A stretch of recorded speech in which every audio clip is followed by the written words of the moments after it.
Bagaimana seharusnya sikap ibu, anak laki-laki, dan menantu perempuan? Bagaimana jika ada seorang ibu yang merasa cemburu dan masih ingin mengatur kehidupan anak laki-lakinya? Padahal pada saat awal menikah si ibu sangat menyetujui, bahkan yang ingin mempercepat pernikahan anaknya. Ya, ini wajar jemaah. Ibu itu belum merasakan anaknya diambil orang lain. Cepet nikah kau nak, ini masya Allah istrimu, masya Allah cepet menikah, ibu ridhoin. Setelah menikah, kok waktu anakku lebih banyak sama istrinya. Iya. Ibu mengatakan, aku yang membesarkan engkau. Dengan air susuku, aku besarkan engkau. Sekarang engkau tidak peduli sama ibumu. Maka bagaimana solusinya? Kalau ibu cemburu, diobatin cemburu. Nggak perlu ibunya dikasih tahu. Ya kalau kita mau ngasih tahu, usaha dulu kita. Artinya kecemburuan ini ada sebabnya. Coba sang istri berusaha mengambil hatinya mertuanya. Dan sang anak lelaki ini, perempuan-perempuan ya tolong kalau di depan ibunya suami jangan kelihatan manja. Kalau di depan orang tua suami jangan kelihatan manja. Kalau ingin kelihatan manjanya di depan orang tua sendiri. Kadang-kadang perempuan salah. Kalau di depan orang tua sendiri dia sibuk sama kerjaan dia, sehingga orang tuanya melihat, nak kok kayaknya kok kurang romantis sama suamimu. Ini salah. Seharusnya kau menampakkan keromantisan itu di depan siapa? Di depan orang tuamu. Kalau di depan orang tua suami, pura-pura gak kenal sama suaminya. Suaminya lagi mau berbakti sama ibunya, lagi mau ini itu. Kau jangan, bang, mas. Ibunya ngomong, aduh. Maka itu harus pinter-pinter. Jadi lihat supaya kita bisa menjaga hati mertua. Jadi ibu-ibu jaga hati mertuanya, sehingga mertuanya ya ada rasa cemburu, tapi lama-kelamaan insya Allah akan hilang. Dan sebagai menantu yang baik, menerima hal itu sebagai sesuatu yang wajar. Dan mudah-mudahan nanti ibunya semakin dewasa, semakin senang sama menantunya, berbahagia dengan menantunya. Bahkan sebagian menantu lebih dicintai oleh mertua daripada anak sendiri. Ada yang kayak gitu. Makanya yang pintar. Kalau Ustadz ini, aduh mertua anak udah kayaknya nggak bisa diperbaikin, jangan suudzon. Jangan suudzon. Antum husnudzon sama Allah dan mudah-mudahan diperbaiki. Jamaah. Assalamualaikum Ustaz, ana mau bertanya, bagaimana cara ana untuk selalu istiqamah setelah berhijrah? Karena ujian ana berada di dalam keluarga. Keluarga ana tidak ada yang suka dengan hijrah ana, padahal ana berhijrah lillahi ta'ala, taat kepada Allah dan mengikuti sunnah Rasulullah sallallahu alaihi wasallam. Masya Allah. Ya ujian. Mus'ab bin Umair, anak orang kaya raya, dia terkenal memiliki ibu yang sangat memanjakan dia. Tatkala dia berhijrah, dia masuk Islam, apa kata ibunya? Nak, nggak akan ada lagi uang dari aku, nggak akan kenal. Hidup susah sampai mati Mus'ab bin Umair, kafannya nggak cukup untuk menutup tubuhnya sendiri. Tapi memang perlu sabar. Siapa lagi sahabat lain yang berhijrah? Sa'ad bin Malik, Sa'ad bin Abi Waqqas radhiyallahu ta'ala anhu, ketika dia masuk Islam umurnya masih 17 tahun, saat masih muda beliau. Kata ibunya, Sa'ad, aku tidak akan makan sampai engkau keluar dari agama. Lalu orang-orang akan mencelamu. Melihat engkau lewat di jalan dikatakan, hadza qatilu ummi, ini pembunuh ibunya. Dengan cara dia membiarkan ibunya mogok makan. Sa'ad bin Abi Waqqas, ya iman, lihat jemaah. Makanya perlu ilmu, perlu iman ditambahkan di dalam hati kita. Sa'ad bin Abi Waqqas ngelihat ibunya ternyata benar-benar tidak makan. Sampai ya udah lemah tubuhnya gara-gara tidak makan. Saat lihat, oh harus serius sama ibunya. Lalu dia datang ke ibu, ya ummah, wahai ibunda, lau anna laki mi'ata nafsin, wahai ibunda, kalau engkau memiliki 100 nyawa, dan keluar satu persatu nyawamu, aku tidak akan meninggalkan agama Muhammad, wahai ibunda. Kuli audai, udah terserah engkau. Aku harap kau makan, tapi kalau kau nggak mau, silahkan kau tidak makan. Ibunya melihat anaknya tidak main-main dalam hijrah, maka ibunya makan. Iya aja makan. Subhanallah. Maka tadi perlu bersabar dan jaga akhlak mulia. Bagaimana istiqamah? Yang pertama, istiqamah dengan Al-Quranul Karim. Jangan berhenti membaca Al-Quranul Karim. Setiap hari usahakan ada waktu membaca Al-Quran dengan memahami artinya, karena ini kitab istiqamah. Inna hadzal Qur'an yahdi lillati hiya aqwam. Dzalikal kitabu la raiba fi hudan lil muttaqin. Antum perlu obat, Al-Quran penyembuh segala penyakit. Wa nunazzilu minal Qur'ani ma huwa shifaa'un wa rahmatun lil mu'minin. Maka antum baca Quran Karim. Kemudian cari teman-teman baik. Karena dengan teman baik itu ada yang mendukung hijrah antum. Soalnya kalau temannya buruk semua, antum ya Allah, kesian antum salah tempat di sini. Semuanya pada pakai celana pendek ya, engkau pakai kerudung panjang kayak gitu. Lama kelamaan dia akhirnya risih dan dia bisa menanggalkan kerudungnya. Maka lingkungan yang baik, datang kajian, mudah-mudahan bisa istiqamah. Barakallahu fiikum. Bagaimana menyikapi orang yang kita cintai jika beliau niat berhijrah sedangkan dia pernah berbuat dosa-dosa? Siapa yang tidak pernah berbuat dosa? Semua berbuat dosa. Makanya kalau orang niat berhijrah, meninggalkan dosa-dosanya dan niatnya benar, taubatan nasuha, antum harus cek dulu. Orang nih, antum cinta sama dia dan dia niat hijrah meninggalkan dosa-dosanya, akun tes dulu, benar enggak dia meninggalkan dosa-dosanya. Jangan-jangan hanya pura-pura. Setan itu tidak pernah berhenti menggoda kita. Maka tatkala antum melihat dia benar-benar hijrahnya lillahi ta'ala, tak ada masalah untuk menikah dengan dia umpamanya. Seperti Ummu Sulaim. Ummu Sulaim ini dilamar oleh Abu Talha. Dia mengatakan, ya Ummu Sulaim, halumma ilal ahmari wal abyad. Wahai Ummu Sulaim, ayo kau nikah sama aku kasih emas dan perak, apa yang kau inginkan. Abu Talha ini orang baik. Artinya dia masih kafir, tapi dia terkenal orang yang baik di Madinah, orang terhormat. Karena ada orang-orang kafir berandalan umum, tapi ada orang-orang kafir baik, tapi dia tetap kafir. Dan dia adalah syarrul bariyah. Orang kafir ini kata Allah, innal ladzina kafaru min ahlil kitabi wal musyrikina fi nari jahannam khalidina fiha ulaika hum syarrul bariyah. Tuh, sesungguhnya orang-orang kafir dari kalangan ahlul kitab dan orang-orang musyrik, mereka berada di neraka jahanam kekal di dalamnya. Ulaika hum syarrul bariyah. Mereka adalah seburuk-buruknya manusia. Tapi tadi Abu Talha ini masih kafir, tapi dia orang baik. Apa kata Ummu Sulaim? Ya Aba Talha mithluka ya yurad. Ya Abu Talha, orang kayak kau seharusnya tidak ditolak, kau orang baik. Tapi jadi masalah, ana muslimatun wa anta kafir. Aku orang Islam, kau kafir. Kalau kau masuk Islam, aku ridha Islam sebagai mahar. Karena tahu Ummu Sulaim Abu Talha ini bukan orang yang pura-pura gitu. Masuk Islam Abu Talha dan menikah dengan Ummu Sulaim. Assalamualaikum Ustaz, saya ingin bertanya. Saya punya 2 pertanyaan. Kata panitia, 1 aja Ustaz yang dibaca Ustaz. Pertama, bagaimana cara agar tidak meremehkan sunnah? Karena saya sering berpikir, lagi pula hanya sunnah. Subhanallah jemaah.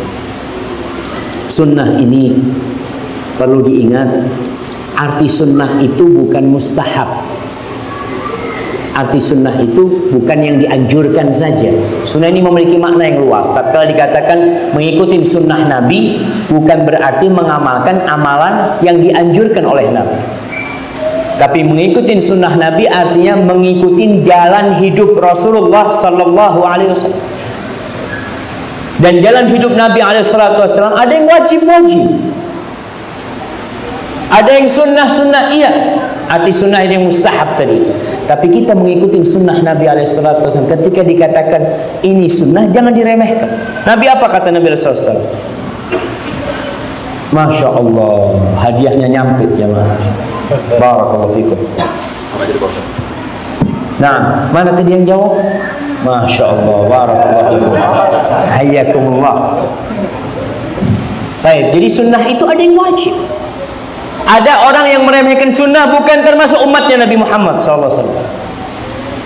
Berkaitan dengan, ingat 3 orang yang mau sholat malam. Sholat malam terus jemaah. Bayangkan, beribadah berlebihan itu bukan sunnah. Ada orang mau puasa sepanjang tahun. Ada satu sahabat tidak ingin menikah. 3 orang ini niatnya benar, ingin fokus beribadah. Lalu Nabi naik mimbar. Dia kumpulkan orang-orang. Dia tegur tuh tentang 3 orang yang mengatakan aku ingin sholat malam terus, tidak akan tidur. Yang kedua, aku ingin puasa sunnah terus, tidak akan berbuka. Yang satu ingin tidak menikah dalam kehidupan ini. Apa kata Nabi SAW? Ama wallahi inni atqakum lillahi wa akhsyakum. Kalian ketahui aku adalah orang yang paling bertakwa di antara kalian, yang paling takut kepada Allah di antara kalian semuanya. Aku puasa dan aku berbuka, aku sholat dan aku tidur, dan aku menikah. Faman raghiba an sunnati falaysa minni. Kata Nabi SAW, barang siapa yang tidak suka dengan sunnahku, maka dia bukan dari golonganku.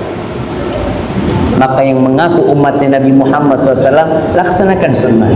Ketika tidak mampu, istighfar.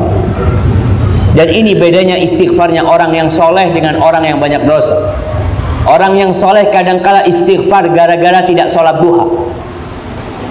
Orang soleh tuh dia banyak kerjaan sampai zuhur. Ya Allah, astagfirullah, astagfirullah. Kenapa kau habis berbuat dosa? Ya Allah, aku nggak sholat duha.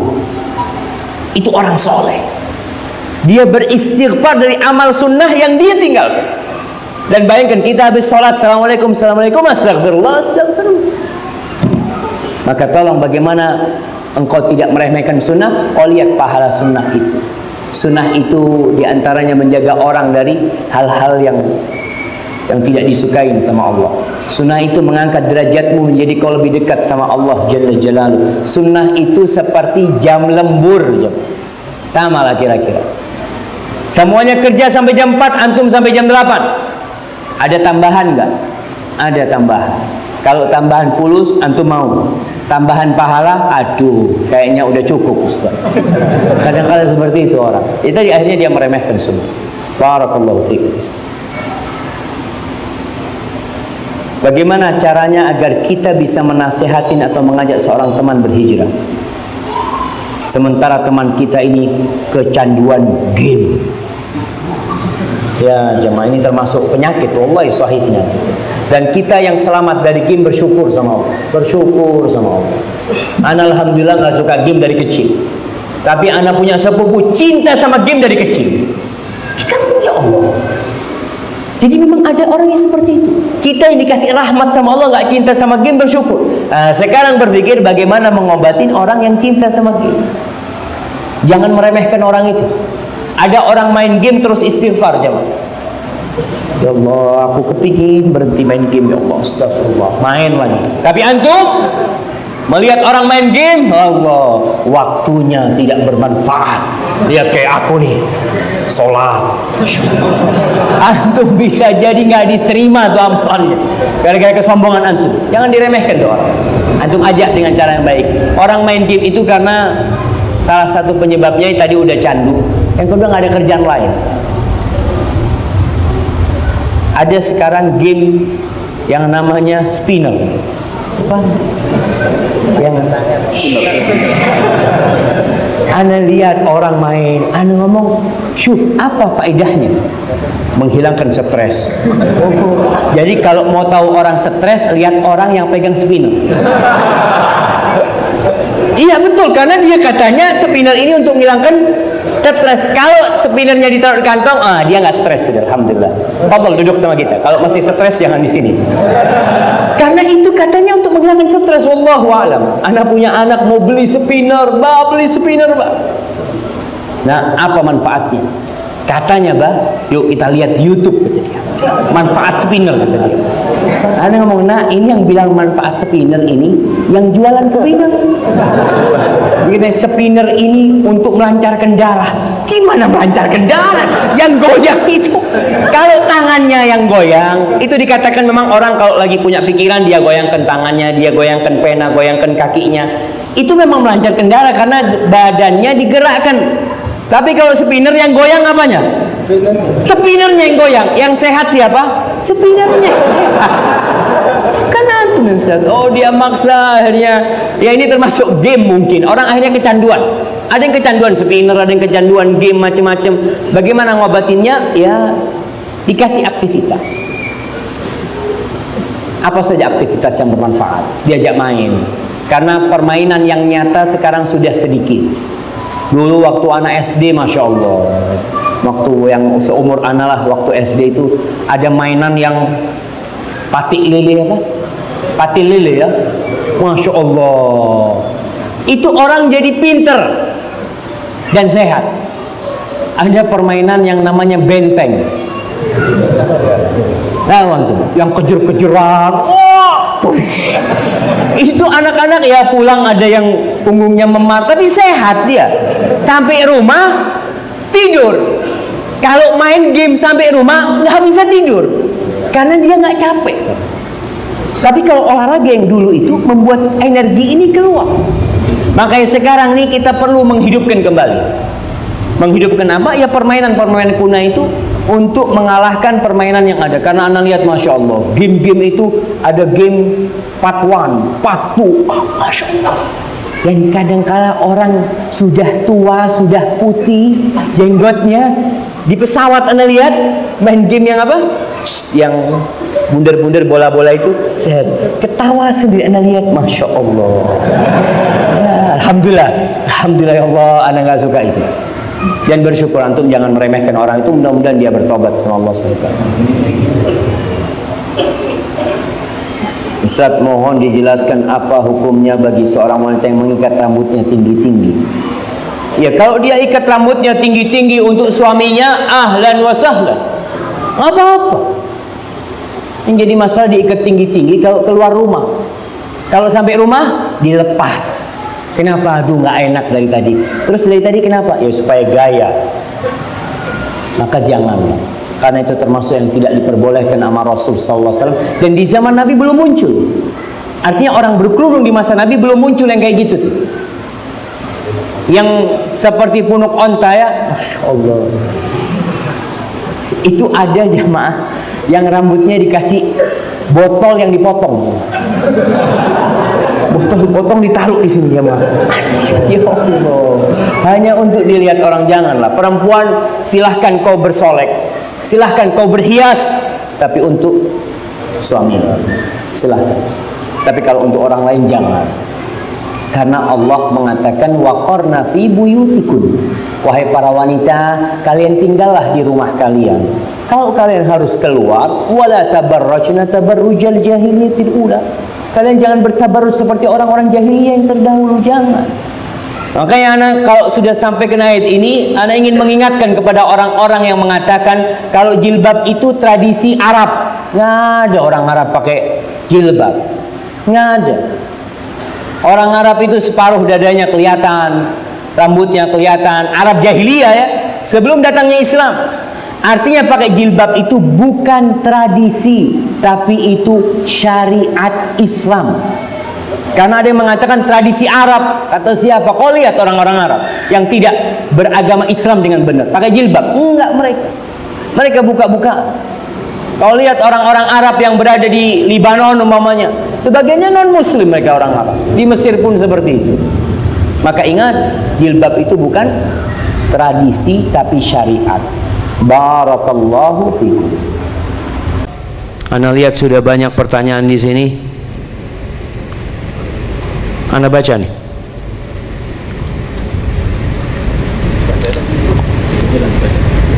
Nah, fadhal. Assalamualaikum Ustaz. Semoga Ustaz dan kita semua dalam keadaan sehat. Ustaz, bagaimana hukum seorang penjaga keamanan atau satpam tidak sholat Jumat? Apakah itu dosa pimpinan atau dosa pribadi? Masya Allah.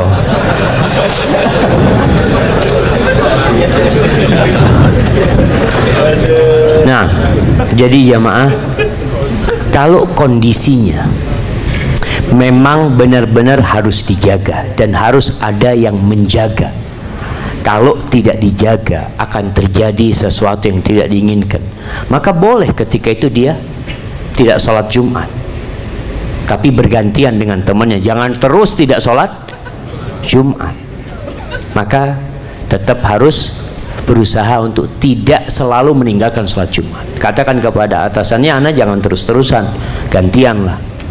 Karena kesian anak kadang-kala bukan hanya pekerja aja, yang kerja di airport itu kadang-kala mereka meninggalkan sholat Jumat. Kalau antum terpaksa boleh, kadang-kala nggak terpaksa, cuma duduk-duduk doang. Allah mengatakan fattaqullaha mastata'tum, bertakwalah kepada Allah semampu kalian. Dan berkaitan dengan Jumat, kalau dipanggil untuk sholat Jumat tinggalkan semuanya. Tapi kalau memang tadi, kalau anak tinggalkan akan terjadi perampokan, pencurian, kekacauan terjadi, maka tatkala itu antum boleh menjaga. Tapi dalam penjagaan itu antum terus mengingat Allah Azza wa Jal. Antum lihat kadangkala di Mekah itu imamnya sholat, ada polisi yang jaga, dijagain, karena pernah terjadi sesuatu yang tidak diinginkan.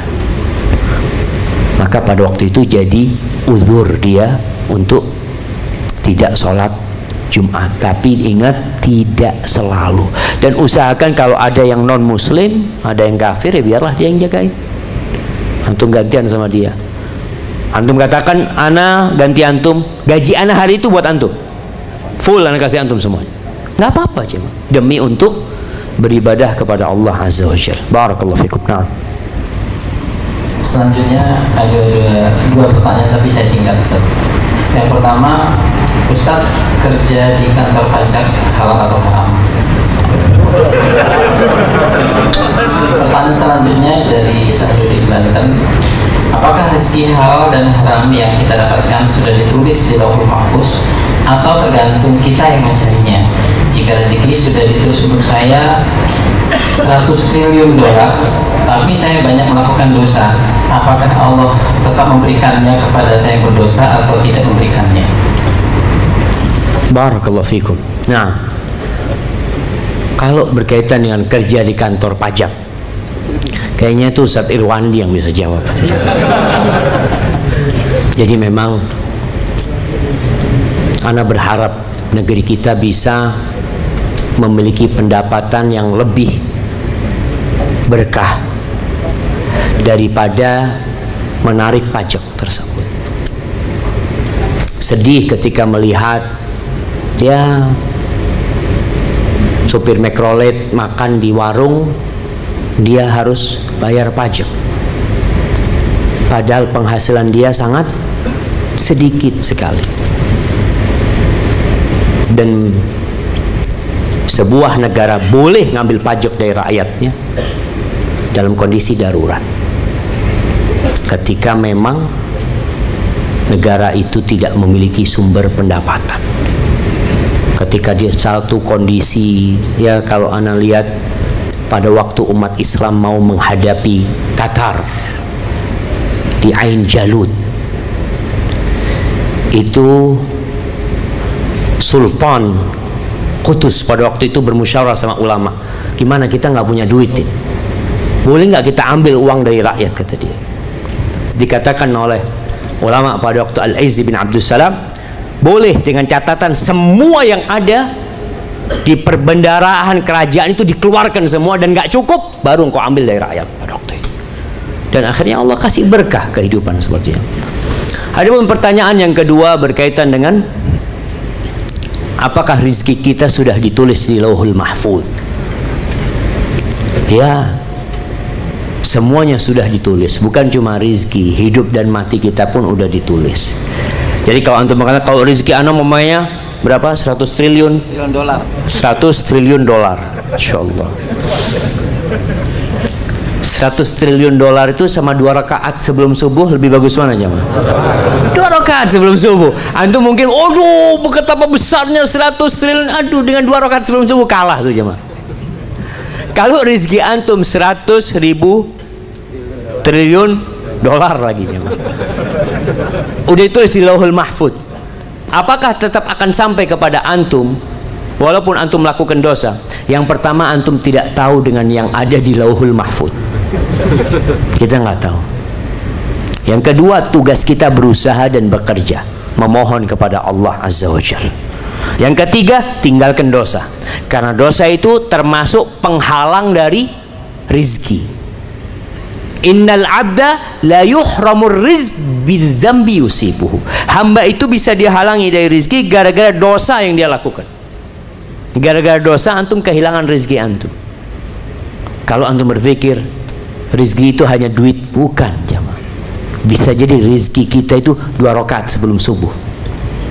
Bisa jadi rizki kita itu sholat malam. Sebagian ulama mengatakan gara-gara aku berbuat dosa 4 bulan nggak bisa sholat malam. Kehilangan rizki yang besar jamaah. Kata Allah tentang rizki itu, ma indakum yanfat wa ma indallahi baq. Yang ada pada diri kalian itu habis, yang di sisi Allah itu yang kekal dan abadi. Kalau antum punya duit 100.000 triliun dolar, antum bawa mati. Yang ada orang kepingin antum cepat mati. Ada gimana mati bagi-bagi fulus. Barakallahu fikum. Na'am. Selanjutnya, di kantor kami bekerja diizinkan untuk melaksanakan segala rangkaian ibadah wajib dan sunnah, tapi kami dilarang untuk memelihara jenggot. Bagaimana kami mensikapinya Ustaz? Masya Allah. Mungkin kalau piara jenggot bisa kebakaran. Iya. Kita tahu setiap warga negara Indonesia itu dijamin kebebasannya melaksanakan agama dia. Jadi kalau bicara secara konstitusi, Masya Allah, kenapa dilarang pakai jenggot? Itu ajaran Islam. Semua nabi pakai jenggot, semua nabi. Nabi Isa alaihissalam berjenggot, Nabi Musa berjenggot, Nabi Ibrahim berjenggot, semua nabi berjenggot. Makanya kalau dilihat, ya ini termasuk sesuatu yang perlu kita rubah. Dan ana optimis negeri kita akan menuju ke yang lebih baik. Ya tentunya dengan kita memperbaiki diri kita. Dulu jilbab nggak boleh. Antum kalau baca sejarah tahun 89 bagaimana anak-anak SMA dikeluarkan dari sekolahnya gara-gara berjilbab. Ada ratusan dikeluarkan dari sekolah. Mereka maksa berjilbab. Yang membuat kita bingung, menteri pendidikannya muslim, presidennya waktu itu muslim, kepala sekolahnya muslim, murid-muridnya muslim, nggak boleh pakai jilbab. Kenapa kok bisa seperti itu? Ya karena dulu banyak yang nggak ngerti Islam. Sekarang alhamdulillah semuanya berubah pelan-pelan untuk menuju kepada kedamaian. Jadi kalau yang larangan berjenggot itu, ya berusaha kita untuk menyampaikan jenggot ini tidak mengganggu, kecuali memang jenggot itu berbahaya. Aduh, bener jamaah. Ini ada teman-teman cerita yang kerja di gas, di apa? Ya di perminyakan lah. Dia ngomong saat kita itu memang nggak boleh pakai jenggot karena ada gas yang beracun yang kita harus pakai masker. Jenggot itu menghalangi, Ustaz. Seperti itu. Jadi ada alasan yang benar membahayakan dia pada waktu itu. Tapi kalau enggak, jamaah, sampai mengatakan, tapi kalau sudah manajer boleh saat pakai jenggot, Ustaz. Karena dia tanda tangan. Kalau nanti waktunya mati, ya waktunya mati, ya nggak apa-apa, kata dia seperti itu. Maka kita berusaha bagi yang masih di tempat-tempat tadi disebutkan dia harus potong jenggot, antum harus punya amalan yang kalau ditimbang nanti pada hari kiamat itu berada di timbangan kebaikan antum. Jangan cuma cari makan di tempat itu. Kita perlu tatkala melihat kemungkaran itu untuk merubah kemungkaran itu dan tidak membiarkannya, jamaah. Maka antum berdoa dan berusaha, insyaallah lah semuanya akan jadi lebih baik, insyaallah, jamaah. Barakallahu fikum. Nah, selanjutnya, Ustaz, Ana dulu bekerja di bank, sekarang sudah resign, alhamdulillah, dan semua tabungan Ana sekarang Ana jadi sebagai modal untuk usaha. Bagaimana hukumnya? Yang kedua, Ustaz, Ana seorang pelaut dan sulit melaksanakan sholat Jumat. Bagaimana hukumnya jika diganti dengan sholat zuhur? Barakallahu fikum. Nah, berkaitan dengan yang kerja di bank, tatkala antum resign dari sana, maka berusaha untuk bersih-bersih diri, berlepas diri dari yang haram. Antum mulai dari nol, cari kerjaan yang halal. Jangan takut.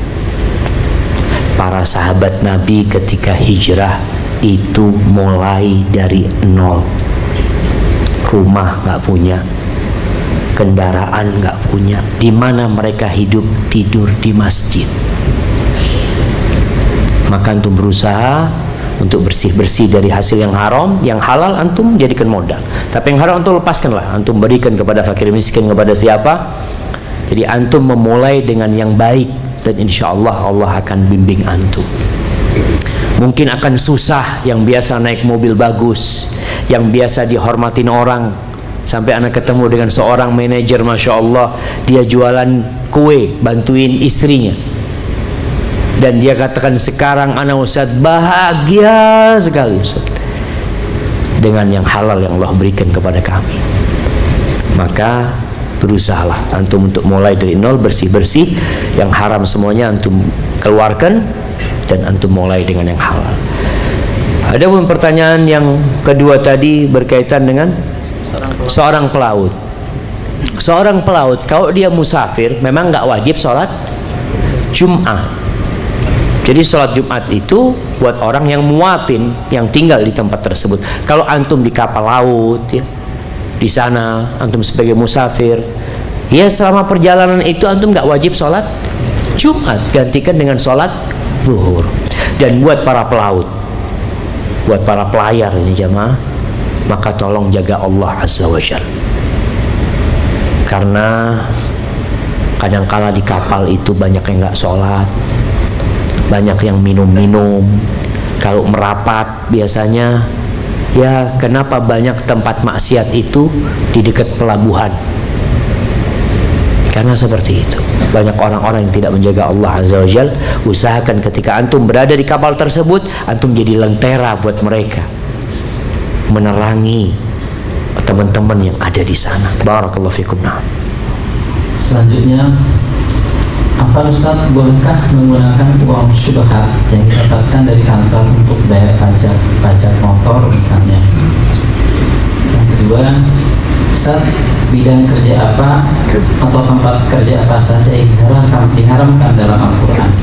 Masya Allah, ini kajian khusus antum. Iya jamaah, berkaitan dengan uang syubhat, ya, seorang muslim itu berhati-hati.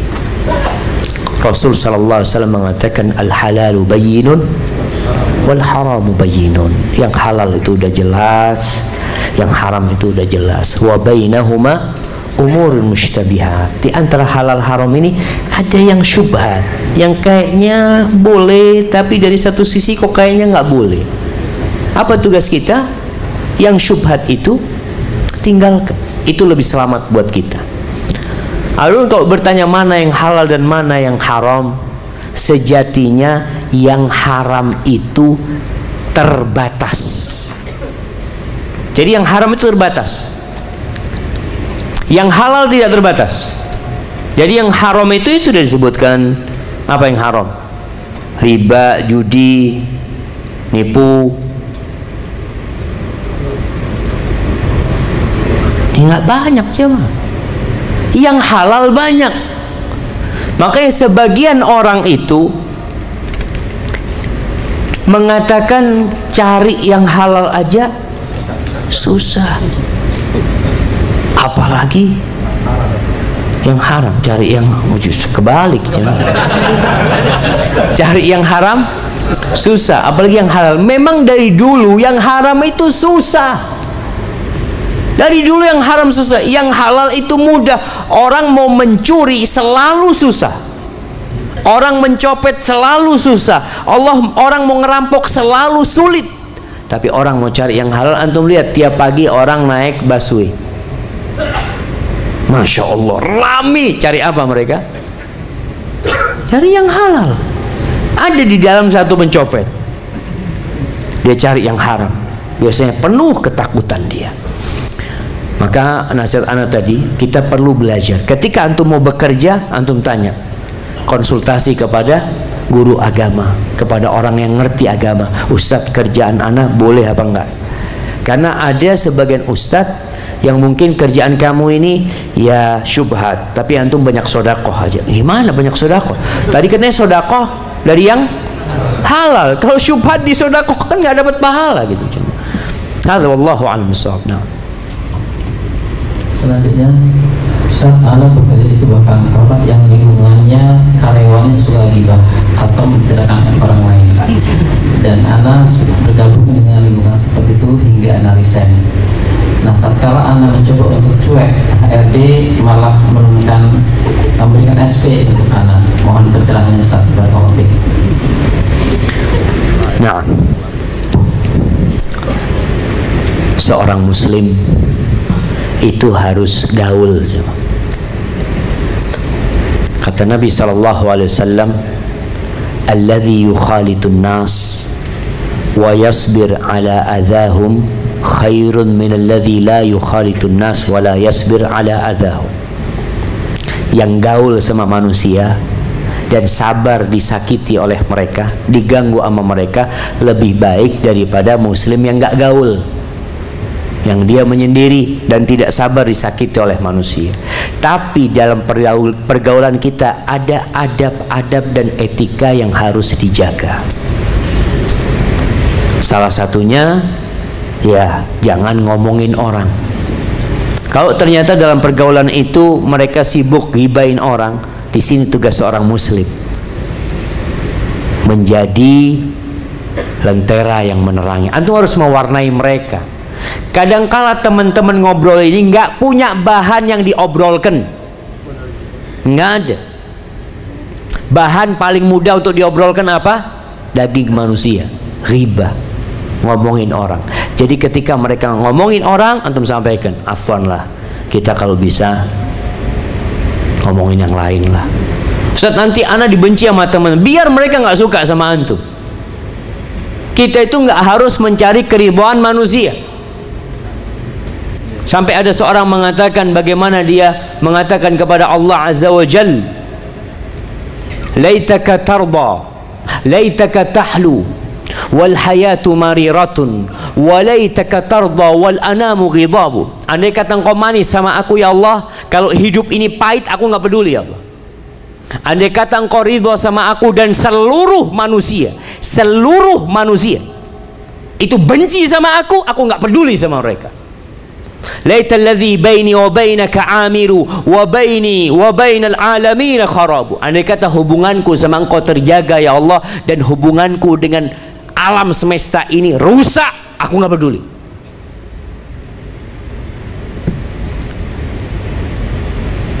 Apa kata orang yang mengatakan, ya Allah, kalau cintamu benar ya Allah, buat aku mudah urusannya. Semua yang ada di muka bumi ini tanah dan akan balik jadi tanah. Jadi antum sebagai seorang muslim dengan adab dan etika menegur saudara antum. Waktu sholat mereka nggak sholat, mas sudah adzan mas. Biasanya kalau ada teman yang suka negur apa katanya, oh jadi ustadz sekarang, masya Allah. Nah mungkin sekarang dia meledek antum.